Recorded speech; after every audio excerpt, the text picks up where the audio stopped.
Assalamu alaikum. Dear students, this is a recording for your applied physics lecture and for your applied physics course. और आज हम electric potential का जो है second lecture ले रहे हैं और इसके अंदर हम थोड़ा सा ऐसे चलेंगे कि टॉपिक्स को डिस्कस करते हुए इसके न्यूमेरिकल्स भी साथ साथ करते चले जाएंगे। इससे पहले मैं आप इलेक्ट्रिकल पोटेंशियल्स के चैप्टर के बारे में क्या क्या दे चुका हूँ, that is already available on your LMS. मैंने अपना लेक्चर दिया है आपको और मैंने रिकॉर्डिंग, और मैंने इसके अलावा मैंने आपको खान अकेडमी से 3 लेक्चर्स दिए हैं about electric potential and then electric potential energy और फिर इलेक्ट्रिक पोटेंशियल। अच्छा, इसी तरीके से अब हम जो है इस टॉपिक को लेकर आगे चल रहे हैं and this is the first page of your electric potential chapter number and then we just moving forward. So हम इलेक्ट्रिक पोटेंशियल को सबसे पहले कैसे एक्सप्लेन करेंगे? वी विल इलेक्ट्रिक पोटेंशियल का मतलब वोल्टेजेस, जो पावर सप्लाई आपके घर पे आती है, डीसीआई एसी, वो इलेक्ट्रिक वोल्टेज होता है। तो इलेक्ट्रिक वोल्टेज डेफिनेटली ज़ाहिर बात है कि आज की दुनिया के अंदर सबसे ज़्यादा इंपॉर्टेंट चीज़ है, और आज की दुनिया में मतलब बहुत ज़्यादा इंपॉर्टेंट चीज़ है the power, the electric power. So electric power is there are two main parameters of electric power, that is voltage and the current. तो हर चीज़ इसके ऊपर डिपेंड करती है। voltages are normally fixed, और जो करंट होता है वो that depends on your load. जब आप कहते हैं ना, मैं ये जो चीज़ ऑन की है वो एक बल्ब है, तो वो 100 वाट का बल्ब है या 200 वाट का बल्ब है या वो एसी है या वो फ्रिज है, that has a fix voltage rating 220 volts normally, and then its current depends on its wattage, कि वो कितना बड़ा है। अगर 100 वाट का बल्ब है तो कम करंट लेगा, 200 वाट का है तो ज़्यादा लेगा। अगर वो एसी है तो बहुत ज़्यादा करंट लेगा, 10 एम्पियर लेगा, 15 एम्पियर लेगा, depending on it's size, the size of the compressor, कितना हैवी कंप्रेसर लगा हुआ है उसी के हिसाब से वो कूलिंग भी करेगा बड़े एरिया की। सो द करंट वेरीज और वोल्टेज इज नॉर्मली फिक्स्ड। तो आज हम इलेक्ट्रिक पोटेंशियल की टर्म्स में, एनर्जी की टर्म्स में इलेक्ट्रिक पोटेंशियल को हम डिस्क्राइब करेंगे।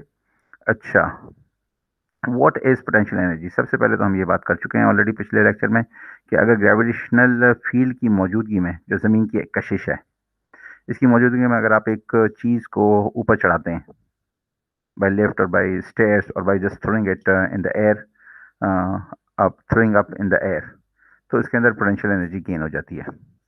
जब वो ऊपर पहुंचती है, चाहे वो लिफ्ट के जरिए जा रही है स्लो स्लो स्लो स्लो, या आपने बॉल को फायर किया है हवा में या बुलेट को फायर किया, वो ऊपर जाके रुक जाती है। अगर उसको आपने वहाँ पे होल्ड कर लिया है तो उसके अंदर पोटेंशियल एनर्जी स्टोर हो गई। अगर वो बॉल है, वो ऊपर गई और वापस आई, तो वो ऊपर गई तो जाके जब वो हाईएस्ट पॉइंट पे गई तो इसकी स्पीड कम होती चली जा रही है और उसकी हाइट बढ़ती चली जा रही है। At the highest point its speed will be zero and then it will start its journey back towards the ground. तो वो वापस आएगी, और जब वो आपने इसको फायर किया था, जब आपने थ्रो किया था, the moment that it was released from your hand, that has got the maximum kinetic energy. लेकिन जब वो ऊपर पहुंच गई सबसे हाईएस्ट पॉइंट पे, तो the energy which was the kinetic energy has just finished, reduce to zero. जब काइनेटिक एनर्जी जीरो हो गई, जब भी तो वो हवा में ऊपर जाके बॉल रुकी है, फिर उसकी उस वक्त पोटेंशियल एनर्जी सबसे ज़्यादा है।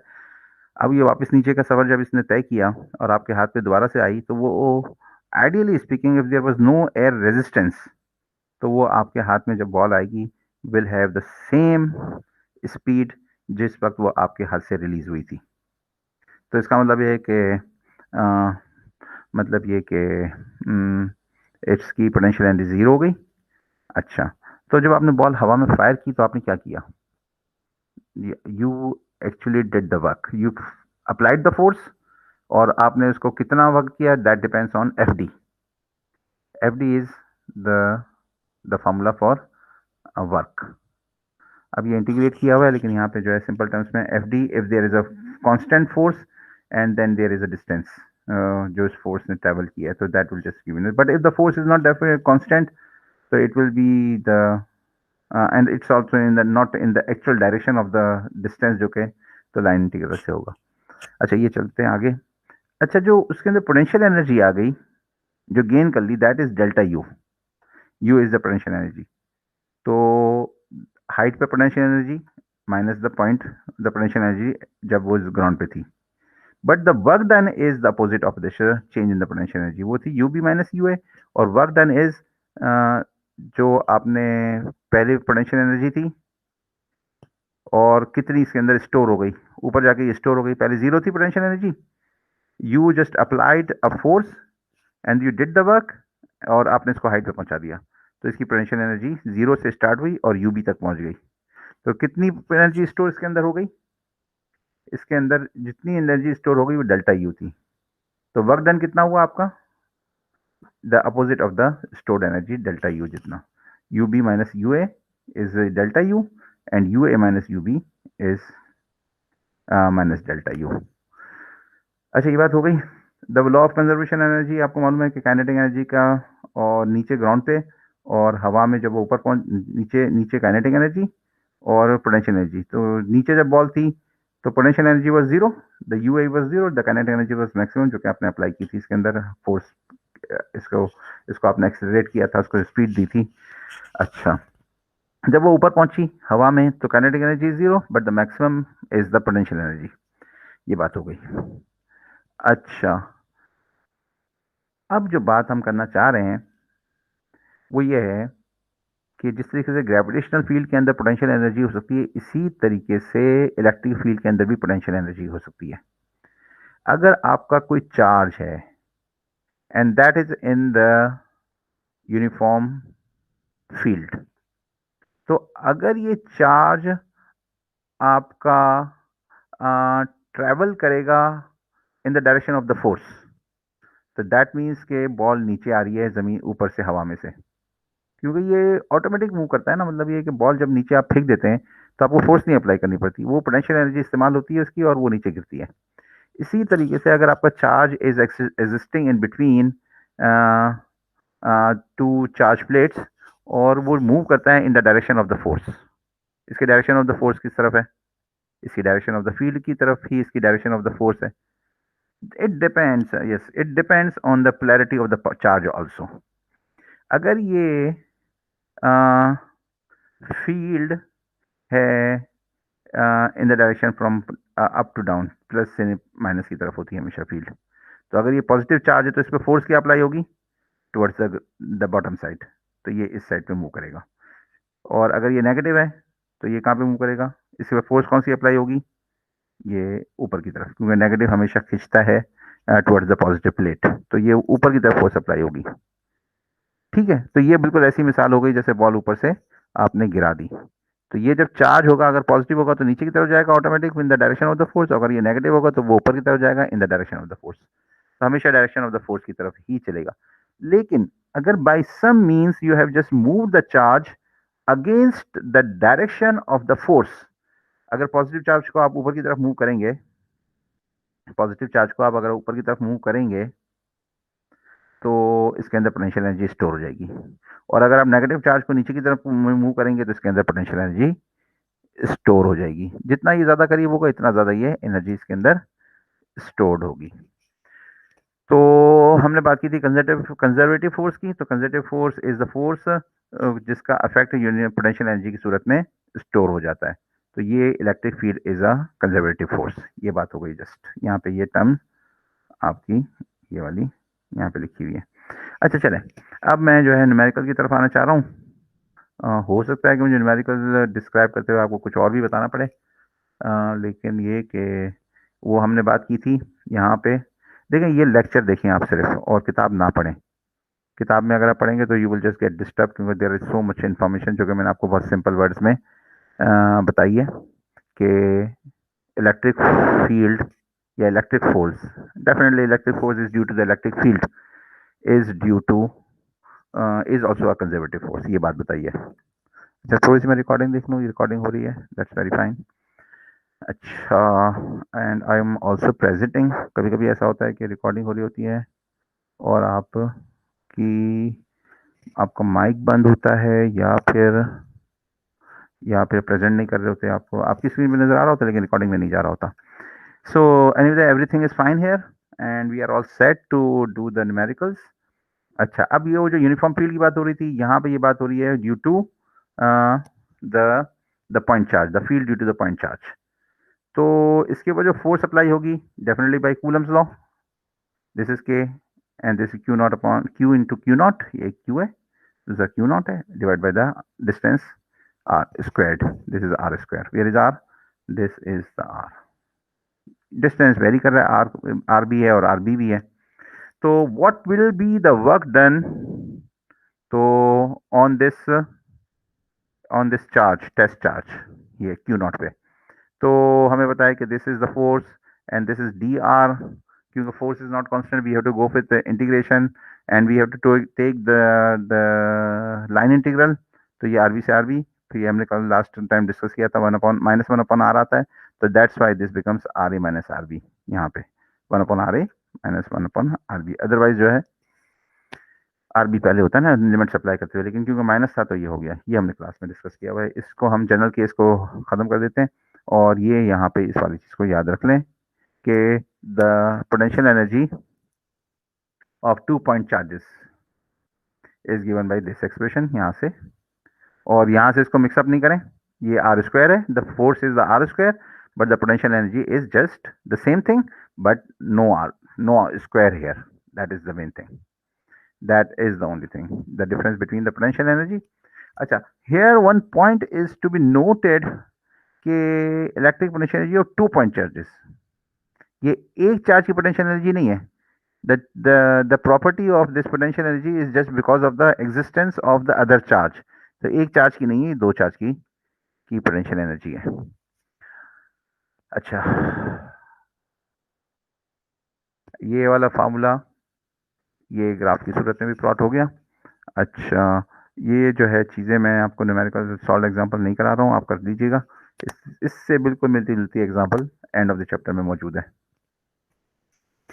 अच्छा, electric potential energy with several point charges, तो अगर सेवरल पॉइंट चार्जेस हों तो इसकी जो इलेक्ट्रिक पोटेंशियल एनर्जी होती है ऑफ क्यू नॉट, तो ये तीनों की फील्ड की वजह से होगी, तो ये वाला point charge and collection of Q है।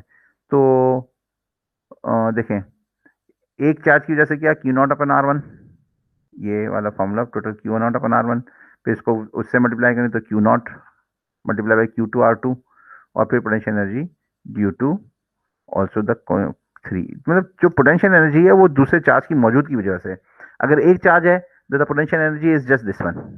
Again I am going back, please allow me to scroll few pages. देखें, एक की वजह से है तो क्यू एंड क्यू नॉट, लेकिन अगर दो चार्जेस हैं तो इसके साथ ऐड होगा प्लस करके, तो दूसरे चार्ज की भी वैल्यू आ जाएगी।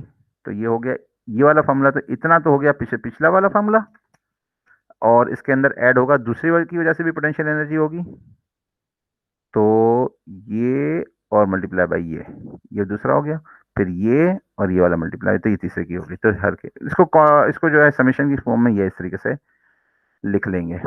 अच्छा, अगर हमारे पास इसको हम इस तरीके से लिख लें तो दैट्स वेरी फाइन, समेशन की टर्म्स में Q I when I is less than जे।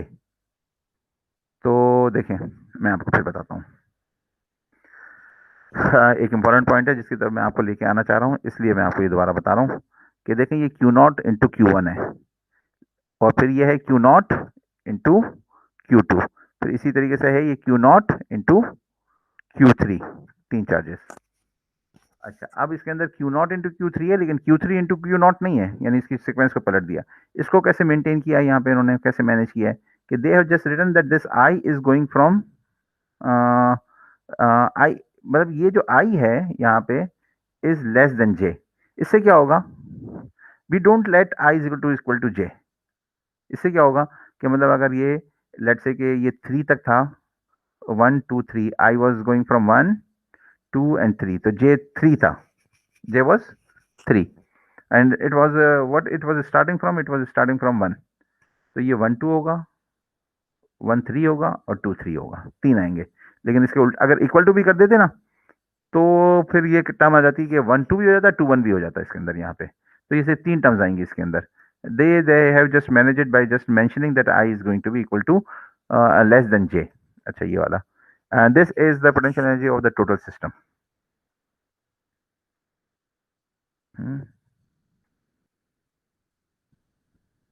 और टोटल सिस्टम की पोटेंशियल एनर्जी का मतलब क्या है कि जहां से ये पोटेंशियल एनर्जी जीरो थी उसके मुकाबले में इसकी जो असेंबली अगर आपने की है तो इसकी पोटेंशियल एनर्जी ये बनेगी। So what they have said, अच्छा चलें अब आगे चलते हैं। इलेक्ट्रिक पोटेंशियल है, और इलेक्ट्रिक पोटेंशियल का मतलब ये है कि आप क्या करें, वोल्टेज निकालें और उसको क्यू नॉट से मल्टीप्लाई कर दें, क्यू नॉट से मल्टीप्लाई कर दें पोटेंशियल एनर्जी को, तो ये वोल्टेज बन जाएगा। अब क्यू नॉट को हमने डिवाइड कर दिया, इसका मतलब क्यू नॉट तो एग्जिस्ट ही नहीं करता। अब क्यू नॉट तो है ही नहीं। अगर पोटेंशियल एनर्जी निकालनी हो तो आप जो भी वोल्टेज मौजूद है किसी भी पॉइंट पर उसको क्यू नॉट से मल्टीप्लाई कर दें, यानी उस पॉइंट पे, तो वो उस पॉइंट क्यू की उस चार्ज की पोटेंशियल एनर्जी बन जाएगी।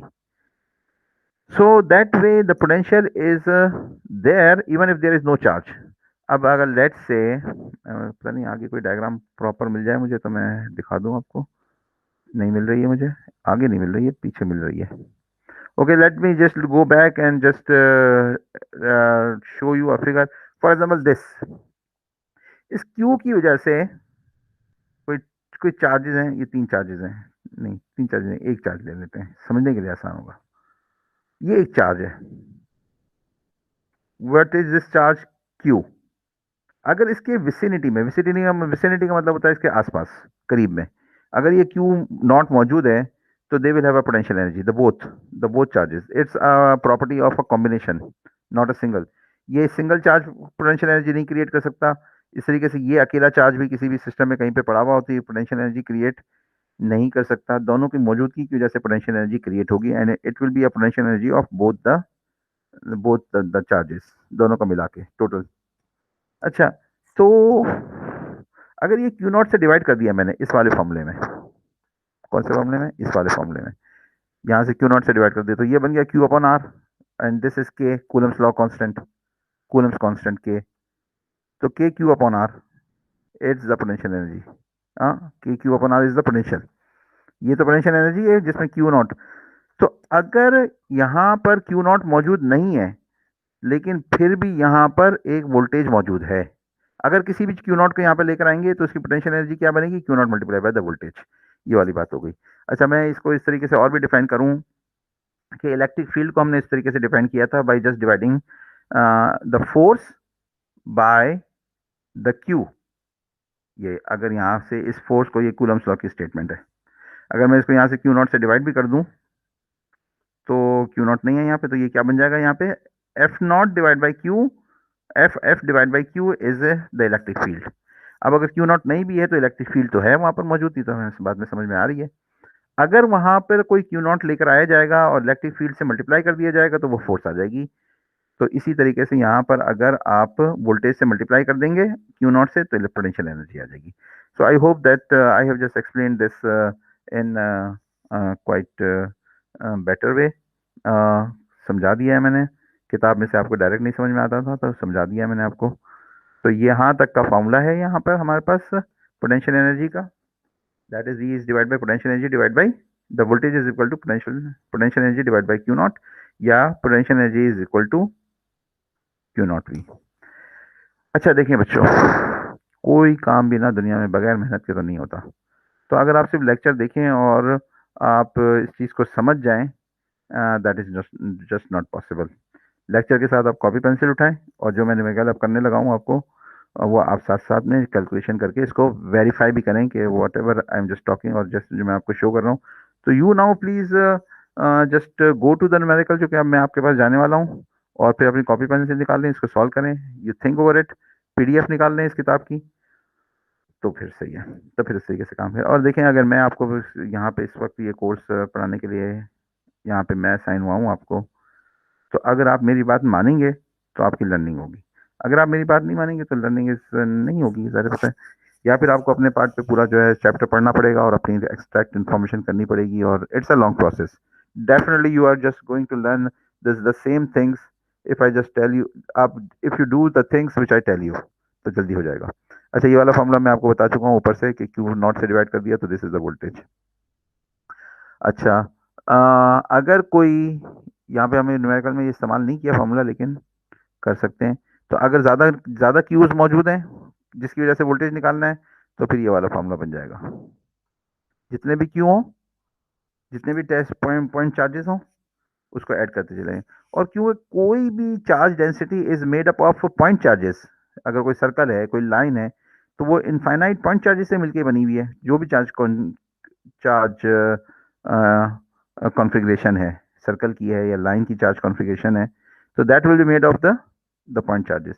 तो दिस इज जनरल फार्मूला, लेकिन हमें वोल्टेजेस मालूम करने होते हैं मुख्तलिफ चार्ज डेंसिटीज के, but that is the topic of the next lecture. So let's just now switch to the numerical part, और हम जाते हैं एंड ऑफ द चैप्टर। और एंड ऑफ द चैप्टर जाने का तरीका ये है कि we just click on the next chapter and then reverse कर लेते हैं, तो हमारे पास न्यूमेरिकल का फर्स्ट पार्ट आ जाएगा। So this is the numerical part. We just go to skip the discussion questions and we just go to the numericals. This is the 23.1 numerical. इसको मैं एक्सप्लेन करूंगा, ज़ाहिर बात है रीड भी करूंगा, और आपको अपने पीडीएफ खोल के रख लेनी चाहिए इस वक्त, ताकि आप इसमें से रीड करें और अपनी कॉपी पेंसिल पे इसको सॉल्व करने की कोशिश करें। और ये आप यहाँ पे लेक्चर का अंदर सोल्यूशन मौजूद है, which I will be uploading on LMS so that this PDF becomes available. और अगर आप खुद अपने पार्ट पे रजिस्टर मेंटेन करें तो that is what I have just asked you to do, to do. तो ये एंड ऑफ द चैप्टर है। This EOCA means end of the chapter, applied physics का लेक्चर है, और डेट जो है ये डिफरेंट सेक्शंस में डिफरेंट होगी, because I will be just providing this lecture to both the sections. अच्छा, a point charge 23.1, a point charge q1 is equal to 2.4 microcoulombs is held stationary at the origin। तो ये यहाँ पे दिखाता हूँ कि यहाँ पर ये ओरिजिन पे Q1 पड़ा हुआ है, और ये इसका मैग्नीट्यूड कितना है 2.4 माइक्रोकूलम्स। ये बात हुई। A second point charge Q2 is at minus Q2 is minus 4.3। एक सेकंड चार्ज है, ये रहा, minus 4.3 माइक्रोकूलम्स, और वो कहाँ पर है, वो कहाँ पर है, वो है moves from the point x is equal to 0.15 and y is equal to 0। y is equal to 0 है, ये y is equal to 0 है, और x is equal to 0.5 पर है। इसका मतलब है कि यहाँ पर है ये 0.5, ये पॉइंट जो है ये 0.5। This is the distance which has been just named as RA। The second what they are just saying is कि ये यहाँ पे y is equal to 0 पर पड़ा है, मूव कर रहा है इस पॉइंट से y is equal to 0, x is equal to this, to the point where x is equal to 0.25 और y is equal to 0.25। इसका मतलब अगर राइट और अप की तरफ जा रहा है, ये राइट पे गया यूं और ये गया अप की तरफ, तो ये डिस्टेंस कितना है 0.25, और ये x का डिस्टेंस, थोड़ा सा अलाइनमेंट में फर्क हो गया है, but you can understand it in the same line, that is this is 0.25। तो x भी 0.25 है, y भी 0.25 है। तो वो ये कह रहे हैं कि how much work is done by the electric force on Q2, कि वर्क डन मालूम करो। तो work done is, you know what is work done, work done is UA minus UB, और पोटेंशियल एनर्जी जो स्टोर हो गई है इसके अंदर या सब्ट्रैक्ट हो गई है, डिपेंडिंग ऑन कि वो क्या कॉन्फ़िगरेशन है, तो वो है UB minus UA। Delta U is UB minus UA, but the work done is UA minus UB। Start कहाँ से किया है, यहाँ से, और गया कहाँ है, यहाँ पर। तो हमने दो डिस्टेंस निकाल लिए, एक निकाल लिया RA, दूसरा डिस्टेंस निकाल लिया ये पाइथागोरस थ्योरम से, ये राइट एंगल ट्राइंगल बन रही है, तो ये भी 0.25 है और ये भी 0.25 है, तो पाइथागोरस थ्योरम से ये आपके पास आ गया 0.25 square plus 0.25 square is equal to 0.3536। तो हमने पोटेंशियल एनर्जी निकाली of this charge due to this Q1 which has been held stationary। तो ये मूव कर रहा है, ये स्टेशनरी है। तो potential energy is given bye के Q1 Q2 RA। तो Q1 ये रहा, Q2 ये रहा, तो RA ये निकल आई। UB की पोटेंशियल एनर्जी में ये डिस्टेंस इस्तेमाल हो जाएगा, ये वाला 0.356, otherwise the formula remain same आ गया, तो ये आ गया 0.2623 जूल्स। तो वर्क डन ऊपर से फॉर्मूले में इसको पुट कर दिया, n minus 356 is the work done, दोनों को माइनस कर दिया, दिस माइनस दिस, तो ये वर्क डन आ गया। अच्छा, तो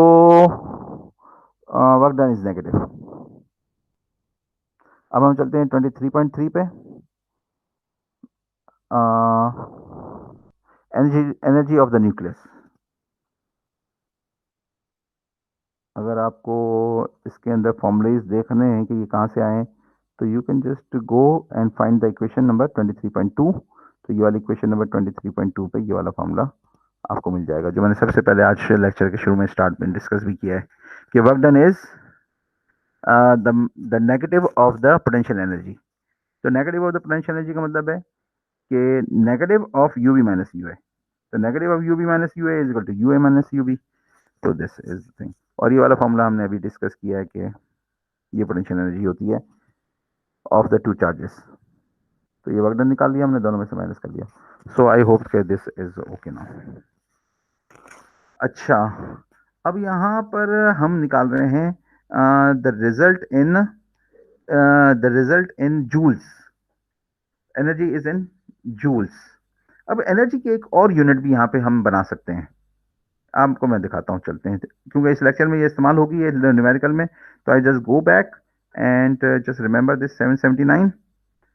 तो मैं आपको बताता हूँ वो काम कि मैं क्या डिस्कस करने लगा हूँ आपके साथ।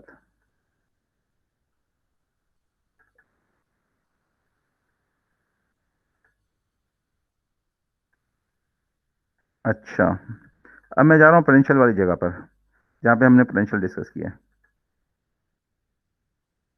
सो ये चीज़ डिस्कस करनी है, इलेक्ट्रॉन वोल्ट्स।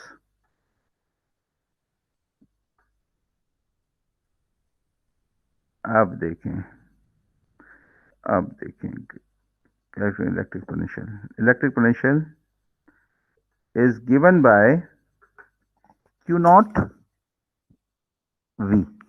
ये potential energy is given by electric potential is given by u upon q naught and the potential energy is given by u is equal to q naught v।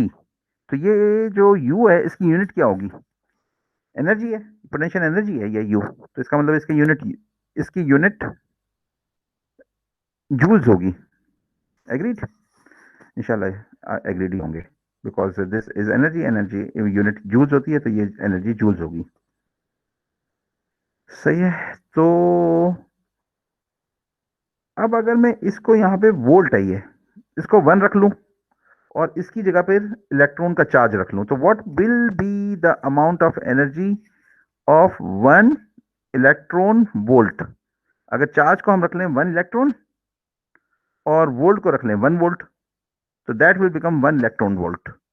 1 electron volt, the charge energy of electron at a potential of 1 volt. तो इसको आगे इन्होंने define किया 1 electron volt में, जो अभी आपको दिखाया था। This is electron volts. तो अब क्या करें, इलेक्ट्रॉन के का चार्ज कितना होता है? 1.602, और वोल्ट की जगह पे हमने क्या रखा है? 1। तो this becomes the energy of 1 electron volt. 1 electron volt is basically energy of 1.602 multiplied 10 power minus joules, और the multiples are milli electron volts, kilo electron volts, mega electron volts, giga electron volts and tera electron volts. So instead of mentioning your energy in joules, you can also mention your energy in forms of electron volts. अच्छा, अब यहाँ पे मैं आपको एक बात बता दूं, ये वाली बात, just read it. I cannot hear you your voice, but you just read it.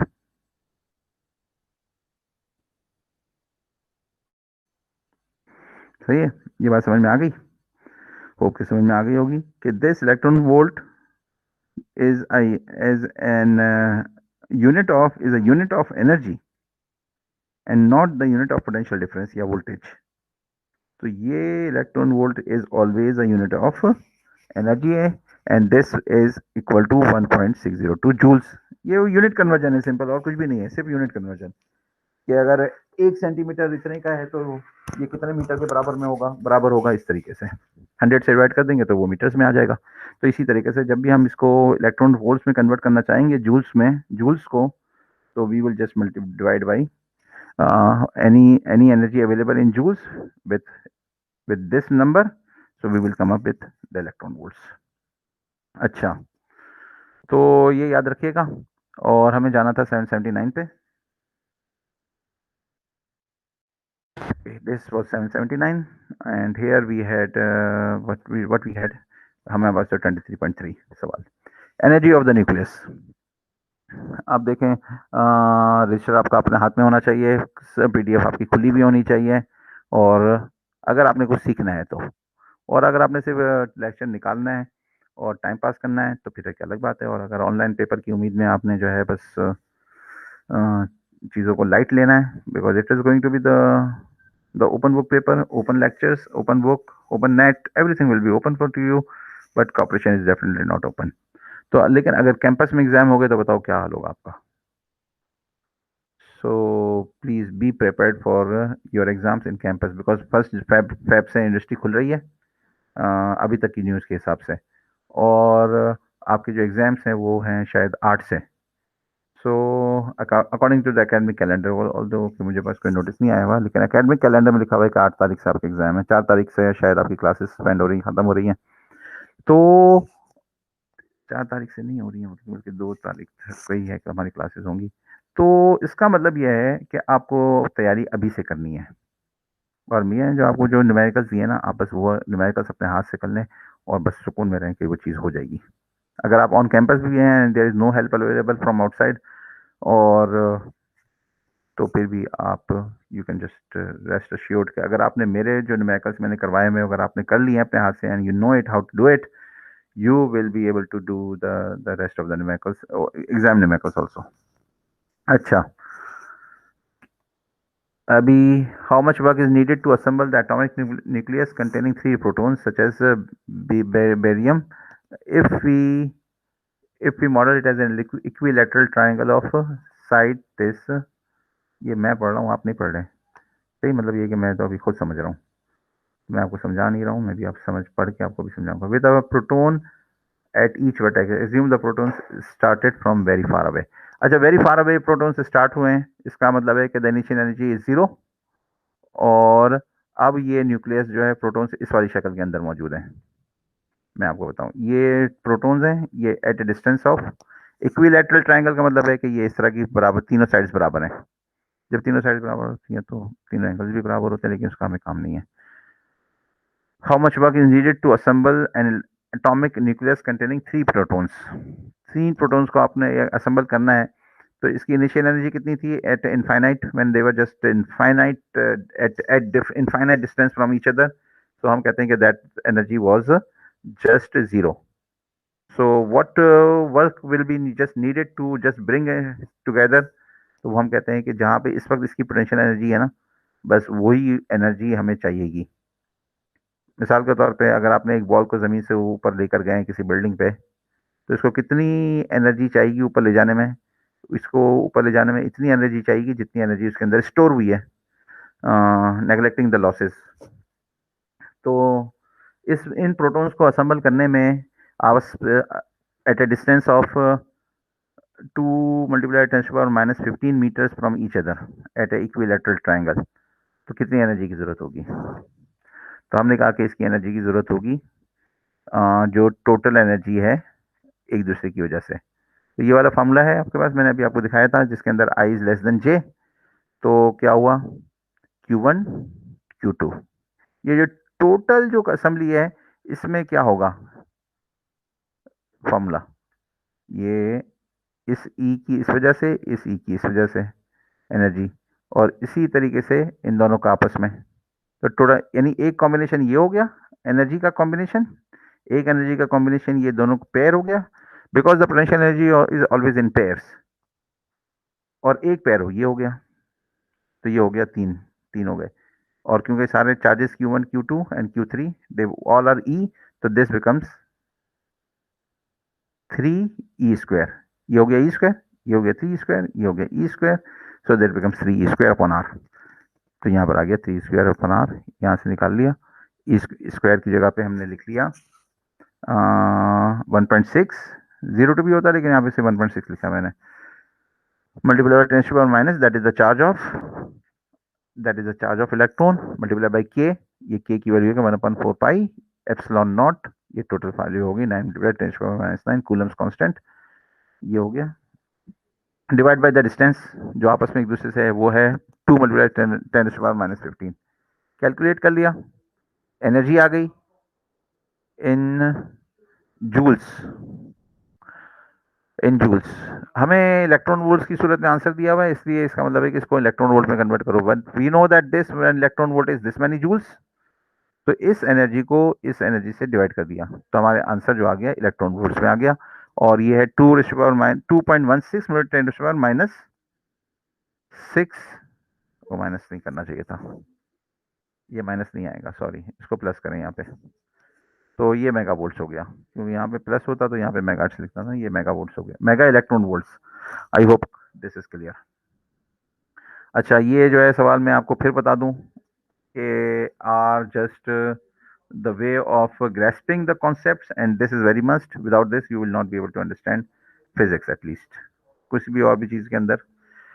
so these numerical solving is very vital अगर कुछ सीखना है तो, और अगर कोर्स निकालना है तो इंशाल्लाह कोर्स तो हल्के नंबर से भी निकल सकता है, डी ग्रेड से भी निकल जाता है, लेकिन अच्छे ग्रेड से अगर कोर्स निकलना है ना, तो मतलब कोर्स निकालना in D grade is just like failing that course, because that is going to affect your GPA so badly कि आपको जो है ना हमेशा अफसोस होगा, और जो डी ग्रेड के साथ आपने कोर्स निकाला इसका मतलब उसका कंटेंट्स आपको आते भी नहीं है, लेकिन हम जो है सिर्फ डी ग्रेड इसलिए दे देते हैं आमतौर पे, फेलियर्स को नहीं, ये बात तो गलत हो जाएगी, फेलियर्स को नहीं डी ग्रेड देते, लेकिन अगर कोई फेल हो रहा हो 2-4 नंबर से, 2-3 नंबर से, तो उसको कहते हैं कि इसको थोड़ा सा ग्रेस मार्क्स देके इसको डी तक ले आए, बट ताकि वो उसको, अगर उसकी अपनी चॉइस है, या तो इम्प्रूव करे बाद में जीपीए को इम्प्रूव करने के लिए, अगर नहीं करना चाहता तो भी वो उसको होल्ड नहीं करेगा, लेकिन फिर उसको मिनिमम जीपीए की जो रिक्वायरमेंट होती है 2.5 है या 2 है, फिर उसको मेंटेन करने के लिए दूसरे कोर्सेज में उसको अच्छी ग्रेड लेने पड़ेंगे।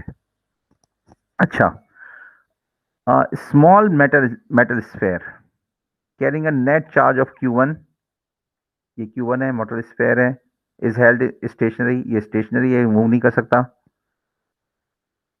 बाई इंसुलेटिंग सपोर्ट्स, ये इंसुलेटिंग सपोर्ट्स लगी हुई हैं, a second small metal sphere with a net charge of Q2 is equal to -7.8, ये Q2 -7.8 का है, एंड मास भी इसका दिया हुआ है, इस प्रोजेक्टेड टुवर्ड Q1, ये Q1 की तरफ फायर किया गया है। When the two spheres are at 0.8 meters apart, Q2 is moving toward Q1 with a speed of 22 meter per second, तो इसकी स्पीड भी दी हुई है at a distance of 0.8. Assume that the two spheres can be treated as point charges, इसका मतलब है कि ये point charges हैं सारे, स्पेयर्स का वजन दिया हुआ है, लेकिन क्योंकि कूलम्स ऑल्स लॉ में हमने देखा था कि if the charge density is in the form of spheres you can just take it just like that all the charge is just accumulated at a centre of the sphere, so ये point charge के तौर पे हम इसको ले सकते हैं। You can ignore the force of gravity, so हमने देखा था last just the first lecture in this course कि the force of gravity is just like negligible in comparison to the electric force. What is the speed of Q2 when the spares are 0.4? अब ये जब यहाँ पे 0.4 के distance पे आ गया तो what is going to be the speed? How close does Q2 get to Q1? तो ये सवाल को मैंने आपको समझा दिया है गैस, और इसको आप खुद पढ़ लें दोबारा से, इस फिगर की बात हो रही है, मैंने इसको सॉल्व किया हुआ है, मैं आपको दिखा देता हूँ। 23.5 ये फिक्स स्पेयर है, -2.8 माइक्रोकूलम्स का है, ये Q2 है जो कि -78.8 का है, और it has been fired with the speed some energy, but when it is at a distance of 0.8 meters from this stationary sphere, its speed is mentioned as 22 meter per second. so जब ये यहाँ पर आ जाएगा तो इसकी speed कितनी होगी, ये सवाल है। so what is the potential energy of this sphere when it is at a distance of 0.8, that is kq1 multiplied by q2 upon r, तो ये आ गई है वैल्यू। अच्छा, this is the formula for the potential energy, and then these two are the the potential energies of this sphere at this point and at this point. So just by acha, what is the kinetic energy when it is just at this point? 0.8 meter per second, 0.8 meters के पार पर जो है इसकी kinetic energy half m square. तो half m square and this at this point the energy is mass दिया हुआ इसका. So we can just find out the potential energy, that is 0.363. So by the formula, the law of conservation of energy, that the sum of the kinetic energy and the potential energy is equal to, at some point is equal to the kinetic energy and the potential energy at any other point. जैसे एक ball को हमने fire किया था जमीन से ऊपर, तो नीचे इसका जो सम था टोटल एनर्जी का, काइनेटिक एनर्जी और पोटेंशियल एनर्जी, फिर उसी तरीके से जब वो कंजर्वेटिव फोर्स के थ्रू गया है ऊपर, तो इसकी जो kinetic energy and potential energy, तो ये है formula. So we know that kb is equal to half mv b square के दूसरे 0.4 के पर डिस्टेंस पे हम निकालेंगे इसको. तो इसको कर लिया हमने K A plus U A minus U B, ये यू बी को दूसरी साइड पे कर लिया. Putting in the values because we already have found the values. K की जगह पे 0.363 रख दिया, ऊपर यू ए की जगह पे 0.24 और यू बी की जगह पे 0.49. then just calculating it and calculating VB where we already know the mass, and so that as the potential increases kinetic energy decreases. तो इसका मतलब है कि पहले जो काइनेटिक एनर्जी कितनी थी इसकी 0.36, लेकिन इसका पोटेंशियल क्या हुआ था, इंक्रीज किया था, पोटेंशियल एनर्जी इंक्रीज की थी. तो इसका मतलब है कि जब पोटेंशियल इंक्रीज कर रही है एनर्जी, तो स्पीड काइनेटिक एनर्जी डिक्रीज कर रही है. काइनेटिक एनर्जी तो स्पीड इज डिक्रीजिंग. पहले स्पीड कितनी थी 22 और अब कितनी है 12.5. so that is something which is to be understood. अच्छा अल्लाह आसान करें. and I am just in the lecture of this applied physics, and here we are on the lecture question number 22 23.9. अच्छा 23.7 बीच में एक और नंबर आ रहा है जो कि हम नॉर्मली लेते हैं, but this is just related with the chapter number 21 here, so I'm just not going back और आपको मैं लोड नहीं कर रहा. I'm just going to 23.9 again. Just informing you that you have to just do it on your own in the register. तो इसको कीजिएगा ज़रूर, कैलकुलेटर उठा के रजिस्टर उठा के PDF खोल के काम करना शुरू करें और होल्ड दिस वीडियो. ये जो वीडियो है ना, ये अगर आप कन्वेंशनल क्लास में लेना तो this is a very long lecture. This consist of a very long lecture because आप लोगों ने सॉल्व करने थे न्यूमेरिकल्स क्लास में, और फिर आपको मैंने सोल्यूशन देना होता है ऑन द बोर्ड.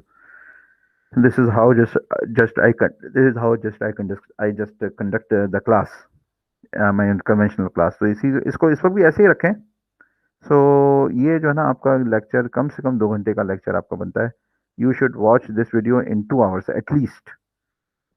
अच्छा, 2 protons are released from rest when they are 0.75 nanometers apart. 2 protons हैं, इसके पॉजिटिव चार्जेस हैं, चार्ज बराबर है ई के 1.602 multiplied 10 to the power minus 19, but in positive. The charge of electron and the protons are equal, but the polarities are different. तो ये दोनों release हुए हैं, 2 प्रोटॉन्स हैं आपस में. What is the maximum speed they will reach? ये इनकी मैक्सिमम स्पीड क्या होगी? And when does this speed occur? What is the maximum acceleration that will achieve? Does this acceleration occur? तो ये कुछ सवालात हैं. सिनेरियो इसका ही है, किताब में तो नहीं बनाया हुआ सिनेरियो, मैंने बनाया हुआ है. 2 प्रोटॉन्स हैं, दोनों के चार्ज ई है, पॉजिटिव में है, 0.75 के डिस्टेंस पर है. दोनों को एक रिपेलिंग फोर्स एक्सपीरियंस होगी because both the charges are positive. Mass of the electron is already given here, मैंने निकाल के रखा हुआ है ये आपके लिए. 1.67 multiplied 10 to the power minus 27, ये यूनिवर्सल कांस्टेंट है, यू नो इट. So यार काइनेटिक एनर्जी दोनों की 0 है क्यों? Because they are at rest, because that is mention in the question part from rest. तो kinetic energy is 0 because when speed is 0 so kinetic energy is 0 because half mv square where v is the speed. So also as the protons will move apart, जब ये जब ये जब ये दूर चले जाएंगे प्रोटॉन्स आपस में, तो their potential energy will be zero. Infinite distance के ऊपर when they are infinitely away from the point each other, तो इसकी पोटेंशियल एनर्जी जीरो हो जाएगी। तो इसका मतलब यह है कि existing potential energy will just convert into kinetic energy. Existing potential energy जो इस वक्त दोनों की पोटेंशियल एनर्जी है वो पूरी की पूरी काइनेटिक एनर्जी में चेंज हो जाएगी, because initial kinetic energy zero है, रेस्ट से स्टार्ट हुआ है, और फाइनल पोटेंशियल एनर्जी जीरो है बिकॉज ये आपस में बहुत बड़ी डिस्टेंस पे चले जाएंगे। तो इसका मतलब है कि इनकी potential energy U B is zero. तो ऊपर वाले फॉर्मूले में we are K A plus U A is equal to K B plus U B, K A is zero and U B is zero, so it means that it is equal to Q A is equal to K B. सारी की सारी potential energy, existing potential energy, current potential energy at this distance will change to kinetic energy. तो इसका मतलब है कि potential energy का formula ये है, काइनेटिक एनर्जी का फॉर्मूला ये है, दोनों की वैल्यूज पुट की और हमने स्पीड मालूम करनी थी। तो इसका मतलब है कि वी स्क्वायर हाफ, ये जो है ये मास है, half M B square, where this V B is the velocity at point B, और पॉइंट बी का डिस्टेंस क्या था 0.4। तो ये सारी की सारी जो है एनर्जी कन्वर्ट हो जाएगी, कि सारी सारी एनर्जी कन्वर्ट हो जाएगी काइनेटिक एनर्जी में, और उसकी जो मैक्सिमम स्पीड बनेगी वो यहाँ पर बनेगी, V B is equal to 2.7 multiply by 10⁴। अच्छा, अब इसमें मैं आपको एक पॉइंट समझाता हूँ, आपको इंशाल्लाह समझ में आ जाएगा कि here I have just taken the energy as equal to 1.2 M, 1.2 कह रहा हूँ, हाफ एम, ये है, ये एम है, मैं बता देता हूँ ऊपर आपको लिखा हुआ है, ये एम 1.67, ये एम है, और ये वी बी है जो कि मैंने वेरिएबल के तौर पे लिया है। तो ये मैंने समझ लिया कि भाई ये एक प्रोटॉन की ये पोटेंशियल एनर्जी थी जो कि पूरी की पूरी काइनेटिक एनर्जी में चेंज हो गई एक प्रोटॉन के साथ, लेकिन ऐसा नहीं है।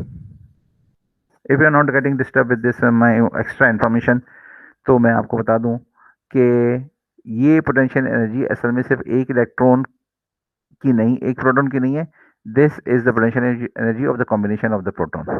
ये दोनों की वजह से टोटल पोटेंशियल एनर्जी है इसकी, है इसकी पोटेंशियल एनर्जी, इसकी वजह से, इसकी वजह से, इसकी वजह से, अगर ये हटा दें तो इसकी कोई पोटेंशियल एनर्जी नहीं, अगर इसको हटा दें तो इसकी भी कोई पोटेंशियल एनर्जी नहीं।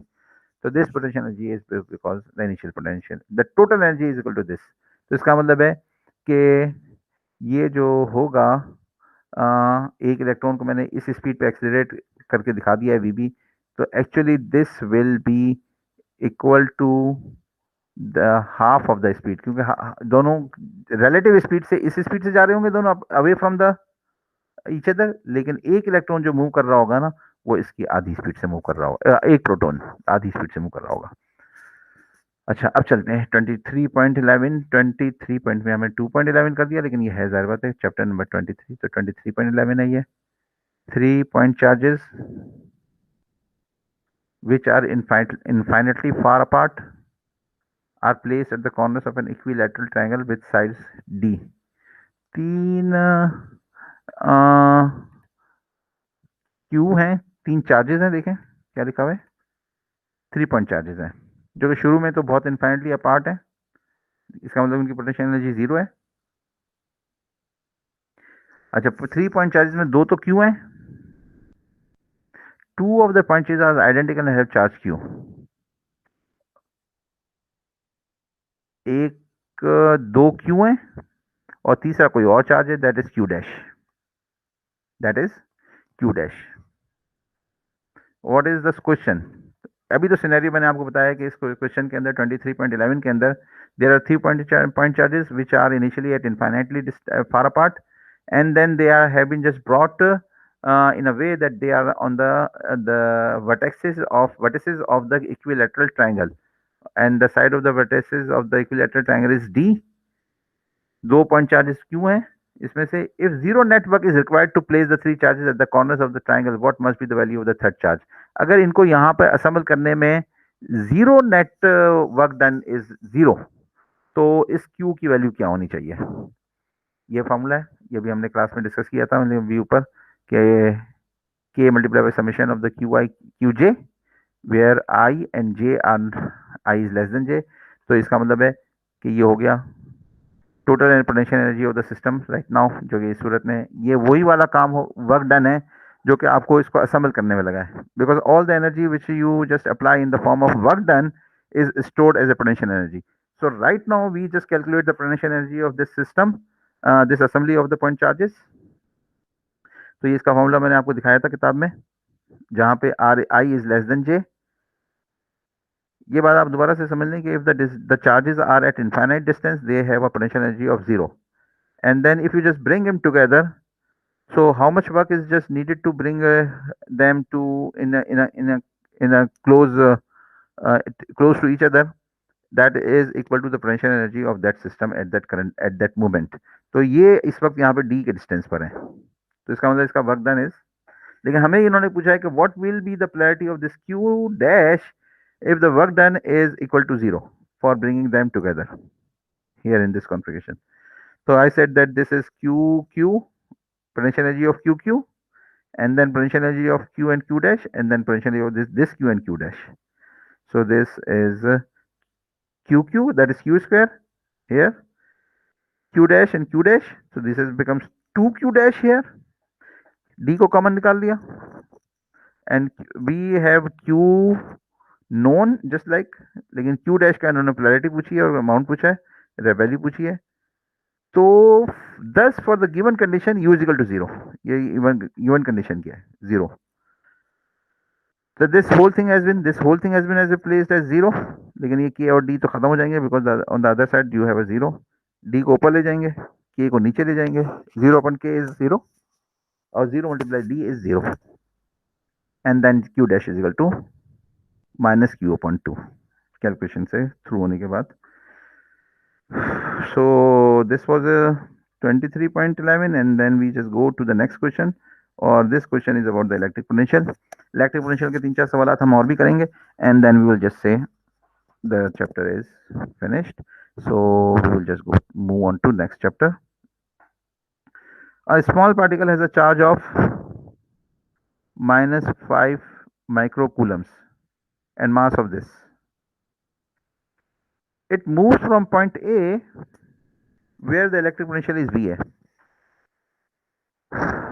अब ये वोल्टेज की टर्म्स में हमें बता रहा है कि ये एक जगह से मूव कर रहा है, एक पॉइंट ए से, जहां पे इसका पॉइंट ए का इलेक्ट्रिक पोटेंशियल 200 है, यानी ये इलेक्ट्रिक पोटेंशियल किसी वजह से बन रहा होगा, कोई चार्ज कॉन्फ़िगरेशन होगी जिसकी वजह से उस पॉइंट के ऊपर कोई फील्ड होगी, और उस फील्ड से कोई एसोसिएटेड इसका वोल्टेज होगा। अब ये मूव करता है from this point A to point B where the electric potential is plus 800 volt, तो वो दूसरे पॉइंट पे चला गया है। The electric force is the only force acting on the particle, इसका मतलब कोई और एक्स्ट्रा फोर्स अप्लाई नहीं हो रही। The particle has a speed of 5 metre पर second at point A, what is the speed at point B? Is it moving faster और slower at B than at A? Explain. तो ये explanation भी मांगी है और उन्होंने स्पीड भी मांगी है। सो आगे चलते हैं, 23.13 का सवाल है। कंजर्वेशन ऑफ एनर्जी हमारे पास मौजूद है, ये बड़ा वाजे। हमें पता है कि potential energy is equal to voltage multiply by the Q, ये किताब में आपको अभी मैंने प्रॉब्लम बताया तो फॉर्मूला दिखाया था। This is just by definition how you get the voltages, by just dividing the potential energy with the charge, u upon q is the voltage. इसका मतलब है कि potential energy is vq। ua at point A, what will be the potential energy of this charge? 200 multiplied by the value of the charge. Point B पर potential energy कितनी होगी? 800 divided by value of the charge. Speed at A is given as 5 metre पर second, ये देखें ये हमें मौजूद है, ये लिखा हुआ है, ये रहा। पॉइंट ए पे स्पीड कितनी है? 5 मीटर पर सेकंड। ये वी ए को मैंने जो है ना थोड़ा सा डिफरेंशिएट करने के लिए from the voltages this V, इसको छोटा लिखा है वी ए। तो वी भी मालूम करना है, मास मौजूद है, तो kinetic energy is given bye के अपॉन के इज इक्वल टू 1/2 mv²। इसको छोड़ दें, ये कुछ नहीं है। 10 पुटिंग वैल्यूज इस वाली इक्वेशन के अंदर, के ए मौजूद है kinetic energy at point A, U A मौजूद है, ये रहा kinetic potential energy at point A, K B में से मास मालूम है, हाफ एम बी स्क्वायर में से मास मालूम है, लेकिन वेलोसिटी नहीं मालूम, मालूम करनी है। ये यू भी मालूम है, ये रहा यहाँ पे। Putting the values, this this is 7.42। The velocity of this the velocity of what was asked? The electric force is the only force acting. The particle has a speed at point A is equal to 5. What is the speed at point B? तो ये point B के ऊपर speed मालूम चल गई। Is it moving faster और slower at B? तो ये देख लें, फास्टर है या स्लोअर है। इट वाज 5 मीटर पर second and now it has come out to be 7.42। तो ये दिस इज जस्ट इंक्रीजिंग। तो इसका मतलब ये है कि जब हायर वोल्टेज की तरफ जा रही है ये, तो it is increasing, the speed is increasing. सही है। So this was it for today's class. इंशाल्लाह आप लोगों ने इसके अंदर बड़े ध्यान से इस लेक्चर को सुना है, and will also practice on your paper and maintain the register. Okay, P मान लो।